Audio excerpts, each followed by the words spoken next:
Hello students. आज का हमारा टॉपिक है चेंज इन इन्वेस्टमेंट वैल्यू। ये हमारा change in profit sharing ratio में भी यूज़फुल रहता है।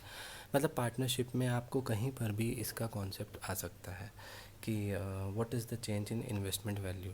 यहाँ पर आपको क्या करना है कि आपको जर्नल एंट्री करना है, केवल जर्नलाइज करनी है सारी चीज़ें। Generalized, okay. जर्नलाइज में ही मेन होता है जर्नल एंट्री ही, क्योंकि जर्नल एंट्री की ही पोस्टिंग हम लोग सारे लेजर अकाउंट्स में करते हैं। अगर आपको जर्नल एंट्री आती होगी तो आई गेस कोई प्रॉब्लम नहीं होगी। तो यहाँ पर जल्दी से हम लोग देख लेते हैं क्या है क्वेश्चन। हमारे पास बैलेंस शीट गिवन है। बैलेंस शीट में आपको क्या गिवन है कि इन्वेस्टमेंट का फ्लक्चुएशन फंड गिवन है 1 लाख रुपीज़ एंड इन्वेस्टमेंट दिया है 2 लाख रुपीज़ का। मतलब हमने कहीं पर इन्वेस्टमेंट किया है, सपोज़ शेयर्स में ही मोस्टली इन्वेस्टमेंट होता है और वहाँ पे हमने 2 लाख का इन्वेस्टमेंट कर रखा है। लेकिन वो इन्वेस्टमेंट कभी कभी फ्लक्चुएट होता रहता है, मतलब कम भी हो जाता है, ज़्यादा भी हो जाता है according to the market condition. तो यहाँ पे हमारे पास डिफरेंट केसेस हैं कि जब सेम रहता है, जब कुछ कम हो जाता है, जब बहुत ज़्यादा कम हो जाता है, जब थोड़ा बहुत बढ़ जाता है। तो ये तीनों ही केस, ये चारों ही केस हम यहाँ पर डिस्कस करने वाले हैं। हमारे पास ये हम फंड बना के रखते हैं कि इन केस हमें बहुत ज़्यादा लॉस हो तो इस फंड से हम उसको कवर अप कर लें। ओके। और मोस्टली ये क्वेश्चन जो होता है, ये क्वेश्चन आपका change in profit sharing ratio के टाइम पर यूज़फुल रहता है, या फिर जब भी कभी प्रॉफिट शेयरिंग रेशियो या पार्टनरशिप का एंड होगा और फिर रिकॉन्स्टिट्यूशन होगा तो वहाँ पर ये यूज़फुल रहता है। सपोज़ यहाँ पर दो पार्टनर हैं जो जिनका ओल्ड रेशियो है 1:1, ठीक है, और यहाँ पर न्यू रेशियो दिया है 3:2। बट यहाँ पर हमें क्या करना है कि हमें न्यू रेशियो से कोई भी मतलब नहीं है, कोई भी लेना देना नहीं है, क्योंकि ये सब चीज़ें पुरानी हैं तो वो पुराने रेशियो में ही जाएंगी। ठीक है। सबसे पहला केस है कि हमारे पास investment valued at ₹2 lakh. 2 lakh का मीन्स क्या है कि फ्लक्चुएशन कुछ भी नहीं हुआ, इन्वेस्टमेंट ना तो घटा ना तो बढ़ा। ठीक है। इन्वेस्टमेंट क्या होता है हमारा? एसेट्स। ठीक है। एक चीज़ आपको ध्यान रखनी होगी कि असेट्स असेट्स अगर हमारे इंक्रीज़ होते हैं तो हम उनको करते हैं डेबिट, और असेट्स अगर हमारे डिक्रीज़ होते हैं तो हम उनको करते हैं क्रेडिट। ये चीज़ ज़रूर ध्यान रखिएगा। और लाइबिलिटीज़ में इनका उल्टा हो जाता है कि लाइबिलिटीज़ अगर हमारी इंक्रीज़ होंगी तो हम उनको करते हैं क्रेडिट, और लाइबिलिटीज़ हमारी अगर डिक्रीज़ होती हैं तो हम उनको करते हैं डेबिट। ठीक है। ये हमारे पास इन्वेस्टमेंट फ्लक्चुएशन फंड जो है ये लाइबिलिटी है और ये क्या है? एसेट। तो पहला केस है investment valued at ₹2 lakh, no fluctuation. That means कहीं भी कोई लॉस नहीं है, सब बढ़िया चल रहा है, ना हमारे एसेट्स घट रहे हैं ना बढ़ रहे हैं, कुछ नहीं। तो हम लोग इस कॉन्सेप्ट को, इसके बेस पे कोई एंट्री पास नहीं करेंगे। बट ये जो फ्लक्चुएशन फंड होता है ये हमारा हमेशा एक्यूमुलेटेड प्रॉफिट का पार्ट होता है। तो ये हम क्या करते हैं, पार्टनर्स को डिस्ट्रीब्यूट कर देते हैं at the time of reconstitution, okay, या फिर डिसोल्यूशन। तो इसकी एंट्री हो जाएगी, क्योंकि ये लाइबिलिटी है, लाइबिलिटी को क्या करना है? इंक्रीज़ तो नहीं करना है हमको क्या करना है? डिक्रीज़। तो हम डिक्रीज़ कर रहे हैं, इस वजह से हमारा क्या हो जाएगा कि investment fluctuation fund account debited to old partners. Old partners कौन कौन है? A and B. तो as capital account and to B's capital account. ये हो जाएगा हमारा। डेबिट में हमारा क्या था? 1 लाख रुपीज़, ओके। और हमारा ओल्ड रेशियो क्या है? 1:1। तो 50,000 इनको मिल जाएगा और 50,000 इनको मिल जाएगा। बहुत सिंपल। ठीक है। ये हमारा हो गया केस फर्स्ट। अब हमारा आता है केस सेकंड। केस सेकंड क्या है? Investment valued eight ₹1,60,000। 1,60,000 का मतलब ये है कि इन्वेस्टमेंट पहले कितना था? 2 लाख का, अब कितना हो गया है? 1,60,000। मतलब इन्वेस्टमेंट जो है वो क्या हो जा रहा है? रिड्यूस्ड। रिड्यूस्ड का मतलब एसेट्स जब डिक्रीज होते हैं तो हम उनको क्या करते हैं? क्रेडिट। ठीक है। तो हमारा ये जो जो भी रिडक्शन हो रहा है टू इन्वेस्टमेंट, हमारा इन्वेस्टमेंट रिड्यूस हो जा रहा है। ठीक है। हमारा इन्वेस्टमेंट कितने से रिड्यूस होगा? हमारा इन्वेस्टमेंट 40,000 से रिड्यूस हो गया। ठीक। साथ ही साथ हमें क्या है कि ये जो रिडक्शन हुआ है तो ये हमारा एक तरीके का लॉस है। ये लॉस हम कहाँ से कॉम्पनसेट करेंगे? इन्वेस्टमेंट फ्लक्चुएशन फंड से। तो हमारा investment fluctuation fund, investment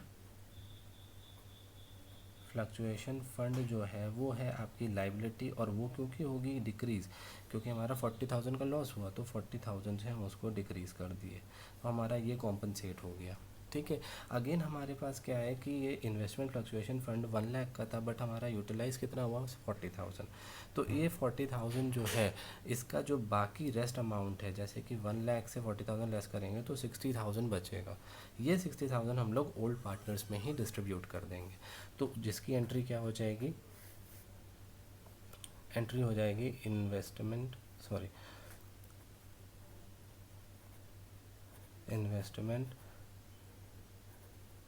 fluctuation fund account debit 60,000 से ये हो जाएगा, और 2A's capital and 2B's capital. हम लोग को ये फंड बचा के नहीं रखना है, ये पूरा ही यूटिलाइज़ कर देना है।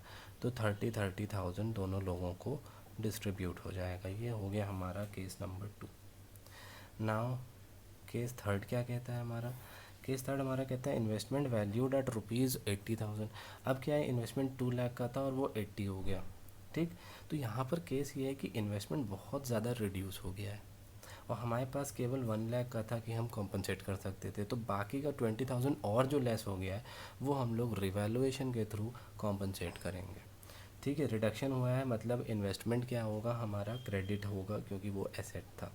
ये हमारा पूरा यूटिलाइज हो जाएगा। तो आपका ये जो तीसरा केस है ये हो जाएगा इन्वेस्टमेंट फ्लक्चुएशन फंड डेबिट। ये पूरा 1 लाख से डेबिट हो गया, पूरा 1 लाख यूटिलाइज हो गया। ठीक है। और 2 इन्वेस्टमेंट कितना ख़त्म हो गया, इन्वेस्टमेंट जो है वो ऑलमोस्ट 1,20,000 से रिड्यूस हो रहा है। तो जब 1,20,000 से रिड्यूस हो रहा है इसका मतलब डेबिट का क्या हुआ कि डेबिट में आपको ये देखना होगा कि हमारा कितना कम पड़ रहा है, वो जाएगा किस में, रिवैल्यूएशन में गया 20,000। नाउ अब हमारा क्या है, अब हमारा फोर्थ केस है, केस नंबर 4। तो केस नंबर 4 हमारा क्या कहता है कि इन्वेस्टमेंट वैल्यूड एट ₹2,20,000। यहाँ पर इंस्टेड ऑफ रिड्यूसिंग हमारी इन्वेस्टमेंट की वैल्यू क्या हो गई है, बढ़ गई है। तो अगर इन्वेस्टमेंट की वैल्यू बढ़ जा रही है तो एसेट्स जब इंक्रीज़ होते हैं तो हम उनको क्या करते हैं, डेबिट। ठीक। तो ये हमारा क्या हो जाएगा, इन्वेस्टमेंट अकाउंट डेबिट हो जाएगा, और जो भी वैल्यू बढ़ेगी वो हम कहाँ पे ट्रांसफ़र करेंगे, रीवैल्यूएशन में, क्योंकि हमारी वैल्यू जब इंक्रीज़ और डिक्रीज़ होती है तो हमेशा हम रीवैल्यूएशन में भेजते हैं at the time of constitution of ये पार्टनरशिप का जब एंड होता है, फिर नई पार्टनरशिप बनाई जाती है। तो यहाँ पर क्या हो गया कि 20,000 से इसकी वैल्यू बढ़ गई, एनहांस हो गई। ठीक।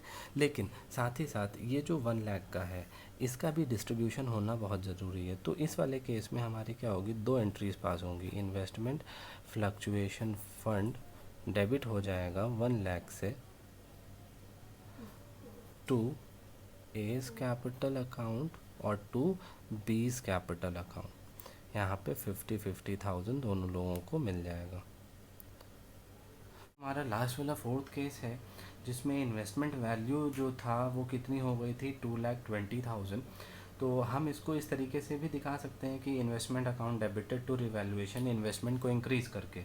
बट अब जो है ये एंट्री अगर हम लोग ना पास करें तो ज़्यादा बेहतर होगा, क्योंकि अकॉर्डिंग टू अकाउंटिंग स्टैंडर्ड 13 जो इन्वेस्टमेंट होता है वो हमेशा ही investment will always be shown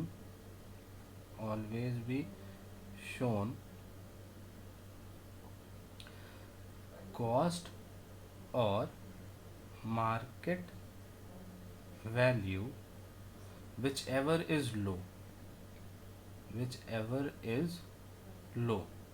that means कि जो भी वैल्यू कम होगी अगर कॉस्ट की या फिर मार्केट की, तो फिर हम लोग उसी पे उसको शो करेंगे। तो यहाँ पर जो मार्केट वैल्यू 2,20,000 है बट हमारी कॉस्ट वैल्यू कितनी है, 2 लाख।